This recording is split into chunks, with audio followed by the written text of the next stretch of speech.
A entrevista do Neymar segue dando o que falar. Tivemos acesso agora ao todo dessa entrevista do fim de semana. E ele fala duas coisas que me deixam intrigado. Uma deixa muito intrigado mesmo, sobre a passagem no Paris Saint-Germain. Ele diz que viveu o auge da carreira no Paris Saint-Germain. O que está por trás dessa declaração? Porque será que foi lá mesmo o auge do Neymar? Eu não sei, cara. E também vamos falar de Arthur Jorge, que parece estar de saída do Botafogo. Forçando uma barra para isso? Vai sair pela porta dos fundos ou é direito dele fazer o que está fazendo? Vocês sabem que eu tenho uma visão muito prática das coisas, né? Mas vamos lá, vou dizer o que eu penso. Antes você vai dar um like, dá aquela moralzinha, segunda-feira, se inscreve, ativa o sininho, rumo a 280 mil inscritos por aqui. Um excelente almoço se você está almoçando. Vai devagar, mastiga devagar, na boa, fazer a digestão tranquilo. Galera que gosta de almoçar vendo os vídeos do canal, eu fico muito feliz com isso. Deixo com você o QR Code da AG. Hoje tem bola rolando na Premier League. Hoje tem um jogão no Campeonato Italiano. Lazio e Inter, briga lá em cima. Você pode ver as odds, tá? Já estão lá no site da AG. Com responsabilidade, você que tem 18 anos ou mais. Isso é pra brincar, pra se divertir, não é pra investir. É só um pedacinho ali pra você brincar, beleza? QR Code na tela, vem pra AG. Responsabilidade, 18 anos ou mais. Eu vou começar pela entrevista do Neymar. Além de falar sobre a bola que jogou no Paris Saint-Germain, e eu acho que tem alguma coisa por trás disso aí, eu vou chegar lá, o Neymar fala do tratamento que ele recebeu do torcedor do PSG. Eu acho que esse também é um assunto muito interessante. O Neymar diz, olha, primeiro ano foi tudo legal, foi magnífico, só que depois a coisa degringolou, eu não gostei da forma como eu fui tratado, eu fui injustiçado, assim como o Messi também foi, né? A forma como eu fui tratado não foi legal, os caras foram para a porta da minha casa me xingar, me insultar, passaram dos limites, eu sempre respeitei os caras, a relação deixou de ser respeitosa. Mas não guardo mágoa, já passou, a vida seguiu. Bom, vamos lá. Eu acho também, pelo que a gente acompanhou, a gente passou esses anos todos transmitindo jogos do Paris Saint-Germain, a gente não vive na França, mas a gente tinha correspondente da TNT Sports na França, que todo dia trazia atualizações sobre a situação do Neymar, a gente narrava os jogos, a gente via o clima no estádio. Sempre me pareceu o torcedor do Paris Saint-Germain pesando muito mais a mão nos estrangeiros do que nos franceses, né? Então uma atuação do Mbappé era pano, uma atuação ruim do Neymar era pau. Então, mais ou menos foi isso. Mas também, já que o Neymar puxou o Messi para a conversa, eu vou falar do Messi também. Também houve movimentos por parte do Neymar e do Messi, ou até ausência de movimentos no caso do Messi, que ajudaram na formação desse clima pesado. Então, por exemplo, para falar especificamente do Messi, para falar rápido e voltar para o Neymar. O Messi em nenhum momento, mostrou ali uma empatia, uma conexão com o torcedor do PSG. Em nenhum momento pareceu buscar isso dentro de campo com gestos, com manifestações para a torcida, com comportamento em campo. Muitas vezes, teve jogo grande de Liga dos Campeões que o Messi andou em campo, galera, com a camisa do Paris Saint-Germain. A nossa memória vai ser tão curta assim.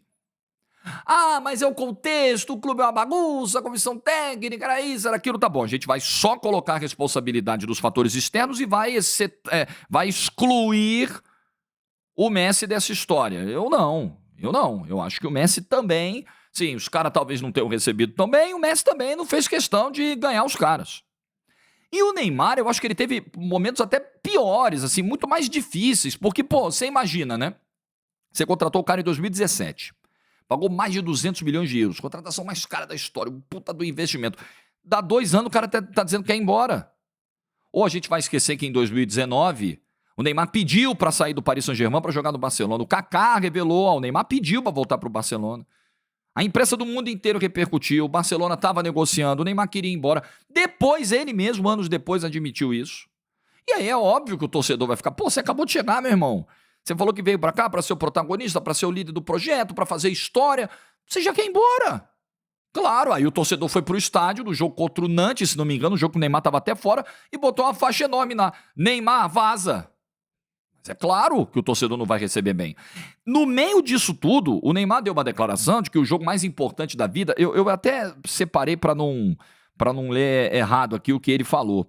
Foi o 6-1 do Barcelona contra o Paris Saint-Germain. É óbvio que o torcedor vai ficar chateado. Tá aqui, ó. Deixa eu rolar a barra aqui. Eu fiz a pesquisa antes. Neymar diz que sua melhor lembrança do futebol foi a virada do Barcelona sobre o Paris Saint-Germain, julho de 2019. Os torcedores do PSG ficaram, desculpa o palavrão, putos. Pô, irmão, o maior trauma que a gente viu na Champions, o cara tá aqui e o cara já tá vestindo a nossa camisa, não, mas a minha grande memória... Tudo bem que foi uma grande noite do Neymar. Inclusive, essa noite, eu tenho a convicção de que essa noite foi a queda da ficha do Neymar para ir embora do Barcelona, porque ele arrebenta com o jogo naquele 6-1 histórico e a capa do portal, a capa de todos os portais, as capas, portais, jornais impressos do dia seguinte, horas depois do jogo, era o Messi sendo levantado pro alto pelos companheiros, o Messi, que acabou com o jogo foi o Neymar. Aí eu acho que ali ele falou, pô, enquanto eu estiver aqui eu vou ficar na sombra do Messi, eu vou embora. Um movimento errado.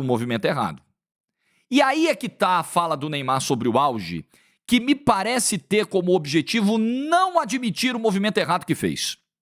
Porque nessa mesma entrevista à RMC Sport, o Neymar diz o seguinte, que o auge dele foi com a camisa do Paris Saint-Germain. Ele falou primeiro da injustiça que recebeu dos torcedores, né, segundo ele, e aí ele diz que em nível esportivo foi o melhor futebol que ele apresentou desde o início da carreira.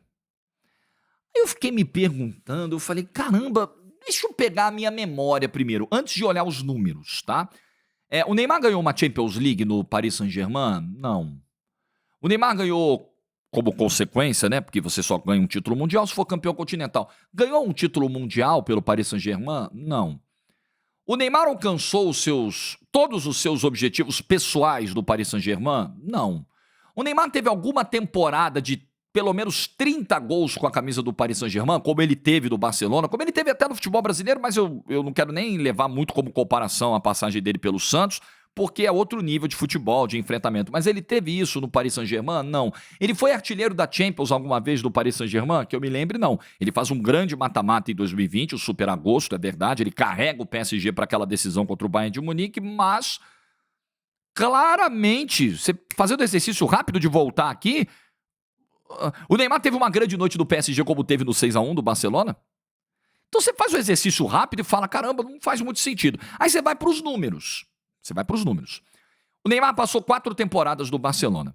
Em 2 dessas 4, o Neymar superou a marca de 30 gols por temporada. Na temporada 14-15, temporada em que o Barcelona ganha a Liga dos Campeões, o Neymar é um dos artilheiros da Liga dos Campeões com 10 gols, junto do Cristiano Ronaldo e do Messi. Nessa temporada 14-15, o Neymar faz 39 gols com a camisa do Barcelona. 39 gols em 51 jogos, mais 7 assistências, 46 participações para gol em 51 jogos. Na temporada seguinte, 15-16, ele também supera a marca dos 30 gols. Ele faz 31 gols com a camisa do Barcelona e dá espantosas 22 assistências, meu amigo. Nós estamos falando de 52 participações para gol do Neymar em 49 jogos na temporada 15-16. Com todo respeito, ele não chegou nisso no Paris Saint-Germain. A melhor temporada dele em gols do Paris Saint-Germain, que é a 17-18, que é a primeira, ele faz 28 gols. Ele não supera a barreira dos 30. E aí depois vai caindo. 23 gols na temporada 18-19, 19 gols na temporada 19-20, uma temporada que teve pandemia, é verdade, mas o PSG foi para a final da Champions. 17 gols na temporada 20-21, 13 gols na temporada 21-22. E aí a temporada 22-23 tem 18 gols, mas é uma temporada onde ele dá aquele gás antes da Copa do Mundo, ele faz 16 gols antes da Copa. Aí depois ele machuca e tal, mas você vê, desde a chegada dele em 17 até 22, os números dele só foram caindo de gols com a camisa do Barcelona, do Paris Saint-Germain, perdão. Além de não ter conseguido os grandes títulos com a camisa do PSG que eram almejados, nem artilharias históricas como a artilharia da Champions de 2015. Então, sabe, pode ser, aí é uma avaliação muito íntima do profissional, pode ser que o Neymar entenda que enquanto ele passou pelo Paris Saint-Germain, os seus movimentos em campo foram melhores, ele estava mais maduro, ele estava mais pronto, os dribles estavam saindo mais, enfim, uma avaliação mais específica de algum aspecto do jogo do Neymar. Mas caramba, em termos de conquistas, de números, de relevância, de marca para a história, ele formou um trio no Barcelona, um trio histórico com o Messi e com o Suárez. Histórico. Assim, em nada, a passagem do Neymar pelo Paris Saint-Germain foi superior à passagem do Barcelona. Em termos de história, tá? Registro para a história, biografia, números, legado. Eu não consigo concordar, mas é complicado porque como é que você vai brigar com um cara, com o próprio cara, né? O cara tá dizendo, foi o meu auge, eu vou dizer pra ele, não foi. É difícil, né? Parece um papo meio de doido, porque ninguém é melhor do que ele mesmo pra saber quando foi o seu auge. Mas a história tá mostrando. Isso sem falar em 2010, que ele faz 42 gols no Santos. Em 2012, que ele faz 43, né? Ganha uma Libertadores no Santos, que não ganhava desde os anos 60. Até no Santos, cara. Ganha uma Copa do Brasil, que era um título inédito pro Santos. O Santos não era campeão da Copa do Brasil até o título de 2010, que o Neymar conquista. Até mesmo no Santos, que eu não quis levar muito pra comparação, porque a diferença do futebol sul-americano pra lá é muito grande. Em 2010, 11, 12 era maior ainda do que é hoje. Até lá, cara. Até no Santos. Foi uma passagem superior à do Paris Saint-Germain. Agora, o que pode estar por trás disso? Pode ser o Neymar num movimento, numa preparação de terreno para jamais admitir que esse foi um grande erro que ele cometeu, sair do Barcelona em 2017. O maior erro da vida do Neymar. O erro que desencadeou toda essa queda do Neymar, além do aspecto físico, das lesões, do azar, das entradas duras que ele tomou na França, da pouca proteção que ele recebia da arbitragem na França, que deixava a porrada comer, deixava os caras quebrar ele e fingia muitas vezes que não via. Tá claro que esse movimento foi errado de deixar o Barcelona para o Paris Saint-Germain. O mundo inteiro sabe disso. Acho que o Neymar sabe. Mas ele não vai querer admitir. Eu acho que essa fala, ela tem esse pano de fundo. Não, errei nada. Pelo contrário, fui bem pra caramba lá. Não foi. Não foi. Definitivamente não foi. Mas é a opinião do cara, a gente tem que respeitar. Ninguém é melhor para falar da própria carreira do que si próprio. Pode ser. Do seu desempenho atlético, ninguém conhece melhor o seu corpo, a sua rotina, né? Aquilo que você faz em campo. Mas não tem muita conexão com a realidade essa fala do Neymar, sinceramente. O auge dele não foi do PSG, foi do Barcelona. Tanto que, aí é curioso, né? Se você fala que você está vivendo um auge do clube, 2 anos depois da sua chegada você já quer ir embora? O final da sua trajetória é também você querendo ir embora, porque o técnico não me queria mais, não tinha mais clima, não tinha... Como é que foi o auge isso? O auge um auge num contrato, numa sequência de 6 temporadas, onde você é mais infeliz do que feliz. Você pega a linha do tempo do Neymar no Paris Saint-Germain, nesses 6 anos que ele ficou lá, de 2017 até 2023... Várias vezes o Neymar infeliz, aparentemente insatisfeito, querendo ir embora. Não dá muito para acreditar no que o Neymar está dizendo não, mas enfim, para mim o auge dele é disparado no Barcelona. O que você pensa? Deixa nos comentários aí. Deixa eu falar do Arthur Jorge também, que foi a notícia da noite de domingo. E eu queria só rapidinho, antes de entrar aqui na apuração da Roberta Barroso, colega da ESPN, falar um pouquinho da Roberta, porque eu sei. E aí, torcedor, calma, vamos devagar. Eu sei que ninguém gosta de ouvir notícia ruim. Boa parte, ou a grande maioria, ou a totalidade quase da torcida do Botafogo gostaria de ver o Arthur Jorge seguindo no clube em 2025. Né? Eu gostaria. Agora, quando vem uma notícia que você não gosta muito, né? Uma notícia ruim, o cara pode ir embora, o cara tá em conflito, o cara tá forçando uma barra, o cara tá isso, o cara tá aquilo, muitas vezes você fica naquela de atacar o apurador da notícia, né? Então eu vou falar para vocês quem é a Roberta Barroso que eu conheço. Eu conheço a Roberta Barroso há 18 anos.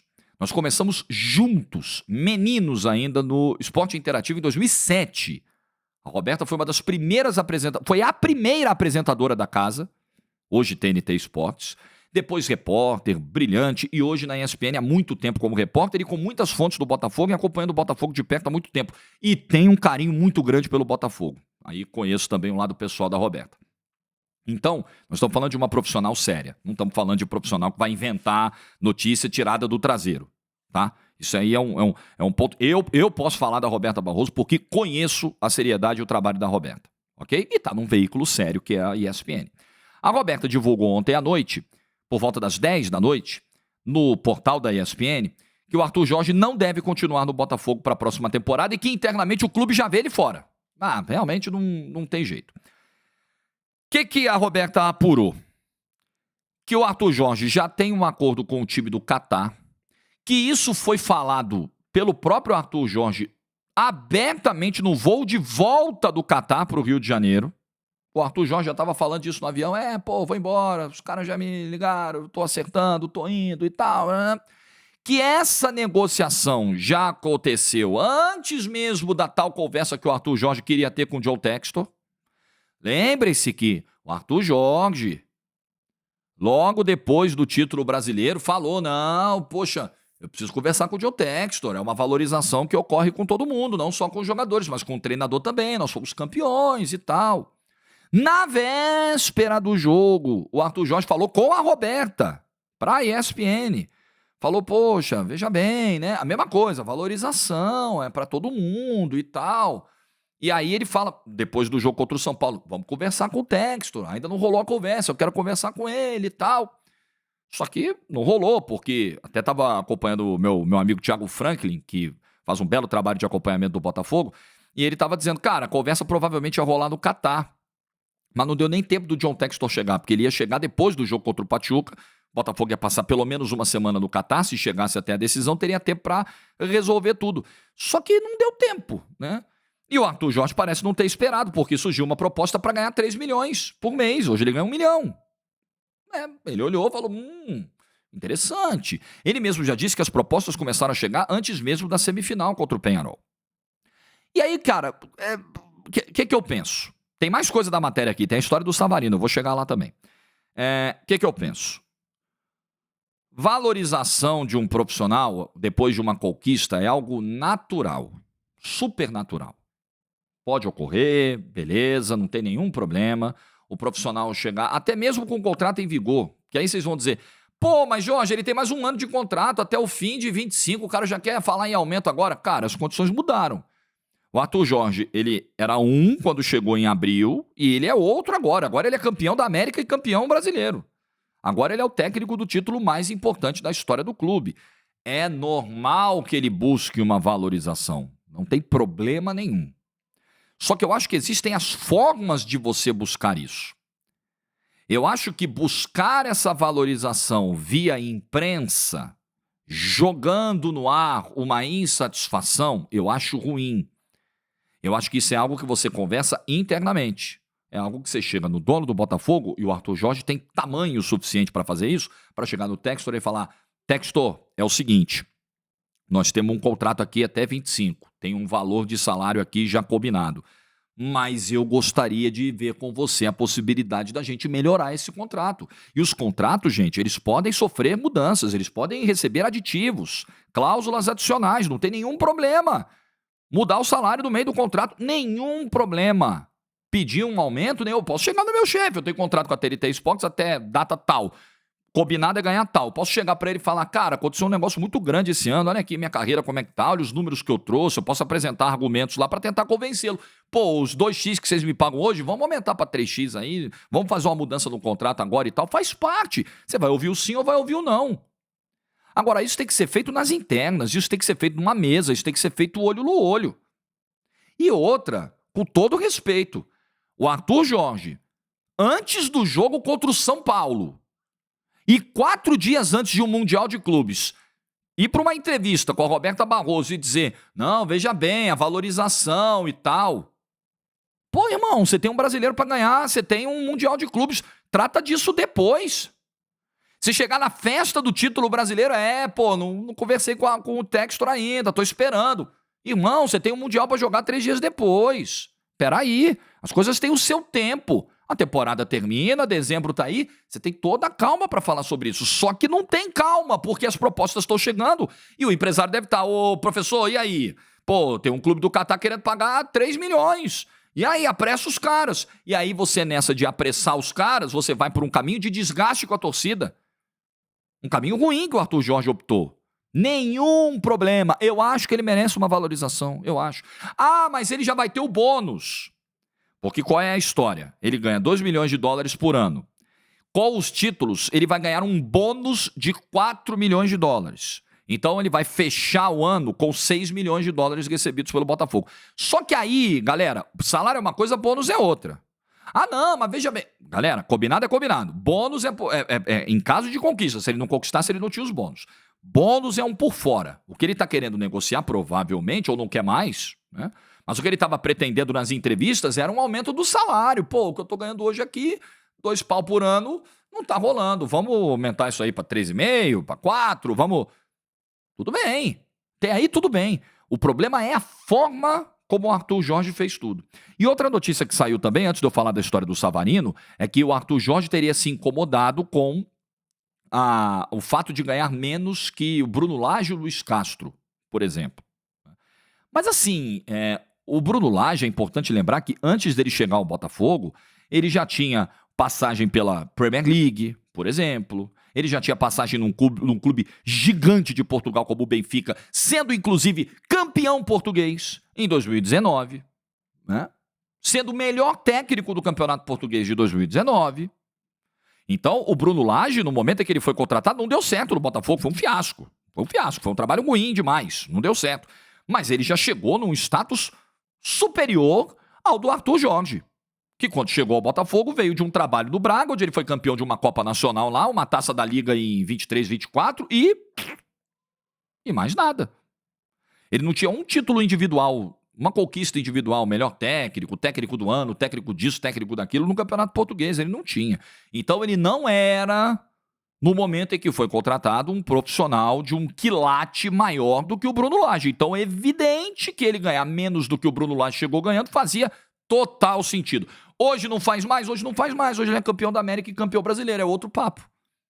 As coisas mudam. E como as coisas mudam, os contratos podem mudar. Não tem nenhum problema nisso. Agora, é a forma como você faz. É isso que conta. E acho que o Arthur Jorge, infelizmente, está buscando um caminho ruim. E essa história de levar o Savarino. Porque também na apuração da Roberta Barroso, saiu que houve um desconforto interno do Botafogo pelo fato do Arthur Jorge já ter dito a algumas pessoas que queria levar o Savarino com ele para o Catar. Aí eu me lembro que saíram várias matérias do fim de semana, acho que saiu uma no jornal o Globo esse fim de semana. O que o Botafogo precisa fazer para manter Arthur Jorge, enfim, a lista de desejos ou de insatisfações ou de preocupações do Arthur Jorge para talvez não continuar no clube. Uma delas seria projeto, preocupação com nomes, com perder jogadores. Se houver um desmanche muito grande do Botafogo, se muitos jogadores saírem, olha, se ele se preocupa com isso ou se queixa disso, dessa possibilidade, ele vira um agente causador disso, tentando levar o Savarino, aí não faz sentido. Aí realmente é para você pirar. Né? Não, veja bem, eu não vou continuar porque não me ofereceram ainda o aumento. Você queria fazer isso no meio da reta final dos jogos da temporada? Difícil, né? E porque, muita gente vai sair aí, não sei como é que vai ficar pro ano que vem. Aí você quer levar o melhor jogador do time no Campeonato Brasileiro? Pelo menos na minha opinião, pelo menos na opinião nossa lá no 0 a 10 na TNT Esportes, nós fizemos uma votação do craque do campeonato e para nós deu Savarino, na votação oficial da CBF deu Luiz Henrique. Aí é isso, então é um problema para você continuar o trabalho, é muito jogador indo embora, aí você vai embora e leva um. E leva o principal ou um dos principais jogadores do time. Fica muito difícil, né, galera? Fica muito difícil entender. Mas, enfim, eu acho que isso tudo é do jogo. Profissionais vão, profissionais vêm. O que fica é o clube. O Botafogo passou, eu acho, da fase de vida, céu, terra arrasada, o Arthur Jorge foi embora, o que será de nós? Vamos cair para a Série B no ano que vem, meu Deus, o clube vai acabar. Acabou isso, esquece. O Botafogo passou dessa fase. Vai o Luiz Castro embora, o Botafogo vai ao mercado mapear outro treinador. Alguns jogadores estão indo embora e o departamento de scout do Botafogo já estudou desde setembro vários nomes para cada posição de eventual perda que o Botafogo tiver agora na virada de 24 para 25, para reposição. É isso. Botafogo hoje é um clube organizado. Agora, também é uma coisa, né? A maneira como o projeto do Botafogo está estruturado,